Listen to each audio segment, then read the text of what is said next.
uku niko umuhanzi mwishimira kandi mukunda Israel Mbonyi yerekanye sekuru we abari bari mu gitaramo bose baratungurwa. Israel Mbonyi ni umusore ukiri muto cyane bigaragara koko. Ni umusore wigaruriye imitima y'abanyarwanda benshi kandi uretse n'abanyarwanda n'abanyamahanga benshi yarabigaruriye. Byabaye akarusho ubwo yasohoraga indirimbo bita Ni Nasiri. Iyi ndirimbo nayo yamwambukije imipaka imugeza mu bihugu byinshi byo muri East Africa. Uyu musore yakoreye igitaramo kidasanzwe mu gihugu cya Uganda, abamuha indabo barazimuha, abamuvuga baramuvuga, abamushyiraho ibitenge babimushyiraho, abarira bararira. Uyu musore ni muntu ki? Nyuma yo kogorwa ibihugu byinshi byo muri East Africa harimo nko Burundi, Kenya, yateguye n'uburyo yajya gukorera igitaramo mu murwa mukuru wa Uganda ariwe Kampala. Uyu mugabo Israel Mbonyi ukunzwe cyane n'abantu bagiye batandukanye bo mu bihugu bitandukanye kandi nk'u Burundi twavuze, u Rwanda, Kenya, Uganda ndetse n'ahandi harimo Tanzania, kubera indirimbo ye yamamaye cyane yitwa Ni Nasiri.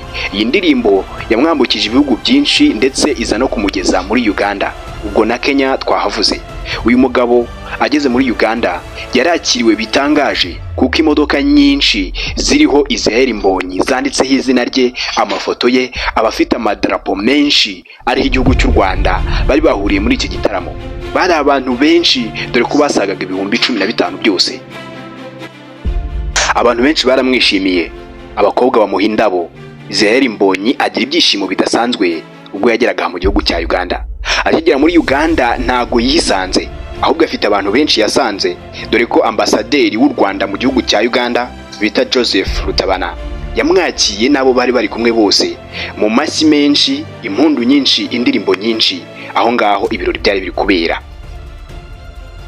mu murwa mukuru w'igihugu cya Uganda ariwo Kampala ku itariki 23 z'ukwezi kwa 8 2024. byari bicika, induru zari nyinshi, abantu bose bashaka kwinjira mu kibuga cyari kiri kuberamo uyu muhango cyangwa se aho uyu mugabo Israel Mbonyi wamenyekanye mu ndirimbo zo kuramya no guhimbaza Imana mu Rwanda ndetse n'ahandi hose yarageze.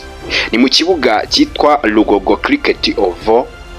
Iki kibuga ni ikibuga cyakiye abantu barenga ibihumbi 15 nk'uko twabivuze. Ntago ari iki kibuga gusa kandi Israel Mbonyi yagezemo, kubera ko ku bukeye bwaho yakomereje mu kandi gace kamwe ka Uganda bita Mbarara. Ahangaha naho yasanze abantu benshi bakubise bamutegereje kugira ngo baze kumva ijambo ry'Imana bagezaho rinyuze mu ndirimbo. Uyu mugabo yari yitabiriwe n'abantu benshi cyane. Iki gitaramo cye cyarakunzwe cyane mu gihugu cya Uganda. Si ho gusa kandi no mu bindi bihugu byose yagiye agerageza gucamo, nuko nk'uko byari byifashe. Maze nawe mu mpano asanganywe yo kuririmba abantu bakishima, abarira bakarira, yararirimbye koko karahava. Yararirimbye wumve ko yaririmbye agakora igitaramo kitigeze kibaho mu gihugu cya Uganda. Uyu mugabo Israel Mbonyi kandi si ukuririmba gusa kuko yageze aho afata ijambo.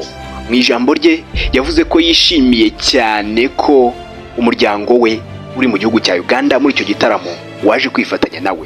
Ahangaha yavugagamo sekuru we, yanamugaragaje avugamo Nyirasenge ndetse n'abandi bose. Nyuma yo kuririmba yaje no gufata umwanya wihariye ahamagara abantu bose bari bateraniye muri icyo gitaramo, ariko by'umwihariko abanyamuryango be arabahamagara ngo bafatane ifoto y'urwibutso. Baragiye bamusanga kuri stage ahantu yarari, abo mu muryango we bose bari bagiye muri icyo gitaramo cyo muri Uganda bafatana ifoto y'urwibutso. By'umwihariko sekuru we yaramugaragaje. Imitima y'abanyarwanda n'abanyamahanga irashenjagurika iyo yumvishe ijwi rya Israel Mbonyi ari kuririmba. Abantu benshi bararira, maze abagira amarangamutima yoroshye bakayagaragaza, abihana bakihana. Uyu mugabo Israel Mbonyi nanjye ndamukunda. Nitwa Eric Radu. Niba ukunze kino kiganiro kora subscribe, tuzahure mu biganiro byacu by'ubutaha. Ndabashimiye. Ciao ciao.